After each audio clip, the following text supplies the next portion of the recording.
যে চারটা আমল করলে আপনি জান্নাতে ওমর বিন খাত্তাব তার মতো ঘর আগে থেকে ইনশাআল্লাহ পেয়ে যাবেন।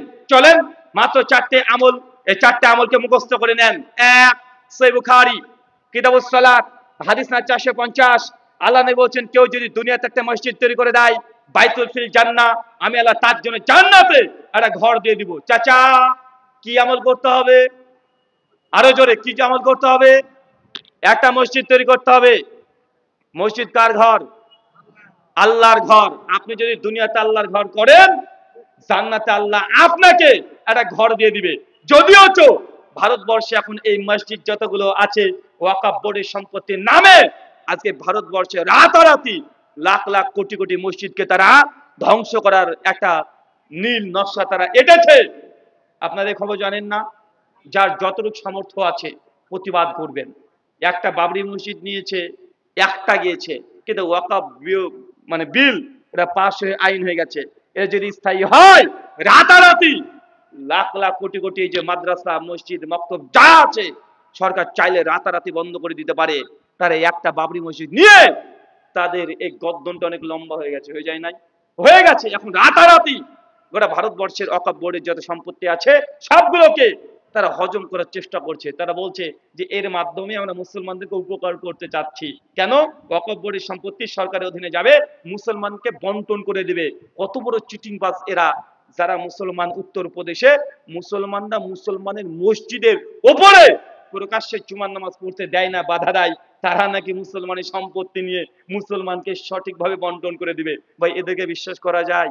হ্যাঁ, মুসলমান গরু গোস কি ফ্রিজে আছে না নাই সন্দেহ, এটাকে মব লিঞ্চিং করে শত শত মুসলমানকে হত্যা করেছে, এরা নাকি মুসলমানের কল্যাণ করবে। এটা আপনার বিশ্বাসযোগ্য হয়? যারা প্রকাশ্যে ঘোষণা দেয় যে মুসলমানদের কবর থেকে মেয়েদেরকে তুলে তাদেরকে বলাৎকার করবে, ভাই এই ব্যক্তিদের কথা আপনার বিশ্বাস হয়? হাজার হাজার রাস্তাতে চলছে ন্যাং মেরে ঝামেলা করে মুসলমানকে জঙ্গি সন্ত্রাসী বলে 8-10 বছর তারা মুসলমানকে জেলখানে আবদ্ধ করে রেখে দিচ্ছে, এদিকে আপনি বিশ্বাস করেন? তারা মুসলমানকে পেয়েছে যে এরা বোকা। মুসলমানের সম্পত্তি গোটা ভারতবর্ষে কোটি কোটি কোটি টাকার সম্পত্তি আছে, তার মধ্যে মসজিদ মাদ্রাসা মক্তব সবচেয়ে বেশি। আল্লাহ সুবহানাহু ওয়া তাআলা নবী বলছেন যে দুনিয়াতে একটা মসজিদ যদি কায়েম করতে পারে বাইতুল ফিল জান্নাহ, আমি আল্লাহ জান্নাতে তাকে ঘর দিয়ে দেব। চাচা একটা মসজিদ তৈরি করবেন তো ইনশাআল্লাহ? পারবেন তো? অনেকের প্রশ্ন, রুল ভাই আমার তো অত সম্পত্তি নেই, একটা মসজিদ তৈরি করতে গেলে 20 লক্ষ টাকা বাজেট, আমি তো গরিব মিসকিন মানুষ। চাচা আপনার 20 লক্ষ টাকাতে মসজিদ করতে হবে না। আল্লাহ নবীর জামানায় টাচ দিয়ে 3 তলা এমন মসজিদ ছিল না। নবীর জামানায় মসজিদ মানে একটা ফাঁকা মরুভূমির মধ্যে 4-5টা খেজুর বৃক্ষ দিয়ে শুধুমাত্র মসজিদ তৈরি করে দিয়েছে। আজকের দিনেও যদি আপনি ফাঁকা মাঠে যদি টিন দিয়ে বেড়া দিয়ে একটা মসজিদ তৈরি করতে পারেন, ইনশাআল্লাহ আজকের দিনেও আপনি জান্নাতে ঘর পাবেন। সুনান ইবনে মাজাহ হাদিস নাম্বার 798, আল্লাহ নবী বলতে বলতে এ পর্যন্ত বলছে যে কেউ যদি দুনিয়াতে একটা পায়রার ডিমের সমান, বলেন তো কিসের সমান? পায়রার ডিমের সমান মসজিদ তৈরি করে দেয় বাইতুল ফিল জান্নাহ, আমি আল্লাহ তাকেও জান্নাতে ঘর দেবো। এখন বলেন তো পায়রার ডিমের সমান মসজিদ তৈরি করা যায়? পায়রার ডিমের সমান কি মসজিদ হয়? হয় না। আর যদি হয় তো নামাজ কি মানুষ পড়বে না পায়রার বাচ্চা পড়বে? ভাই ওইটুকু জায়গাতে কেউ কি নামাজ পড়তে পারবে? পারবে না।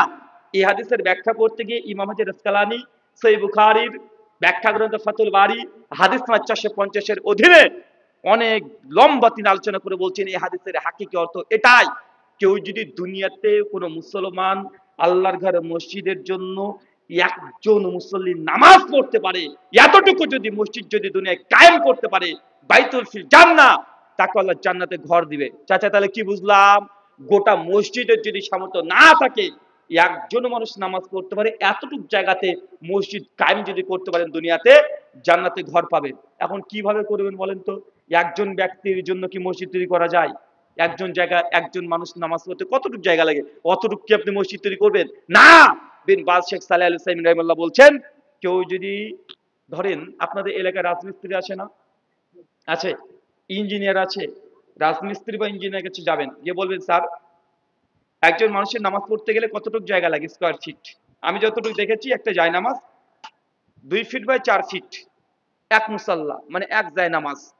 ইঞ্জিনিয়ারকে বলেন যে ইট সিমেন্ট বালি রড রং ইলেকট্রিক ঢালাই মিস্ত্রি সব কিছু টোটাল কমপ্লিট করতে 2 ফিট বাই 4 ফিট কত টাকা লাগবে? ইঞ্জিনিয়ার সাহেব তিনি স্কোয়ার ফিটের হিসাব বের করতে পারবে কি পারবে না? পারবে না। বের করে আপনাকে বলে দিবে ৪৫,০০০ বা ৪৭,০০০ বা ১,০০,০০০, মানে যেমন কোয়ালিটি আপনি নেবেন।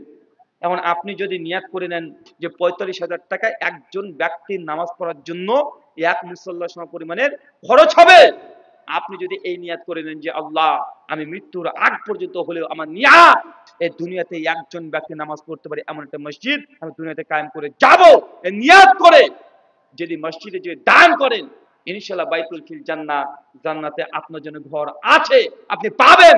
যাতে এতটুকু আমল করা যাবে তো?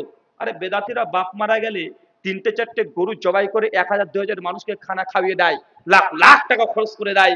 আপনি তো আহলে হাদিস, আপনি তো বিদআত করেন না, তো সুন্নাতি আমলগুলো করা যাবে না? বাপের সম্পত্তি আপনাকে দিয়ে গেছে, ৪ বিঘা ৫ বিঘা জমি ভাগ করে খাচ্ছেন, ভোগ করছেন। বাপের জন্য ১ কাঠা মসজিদের জন্য জায়গা দান করা যায় না, মাদ্রাসার জন্য দান করা যায় না? করবেন। এটা করলে জান্নাত আপনি ঘর পাবেন। করবো তো ইনশাআল্লাহ? ইনশাআল্লাহ। বেদাতিরা অনেক জায়গাতে বেদাত কাজ কর্ম করে তারা টাকাকে শেষ করে দেয়, কিন্তু আহলে হাদিস আমরা হতভাগা, আমরা বেদাতটাকে বুঝাচ্ছি, সুন্নতি আমলগুলো আমরা অনেক জায়গাতে আমরা উদাসীন।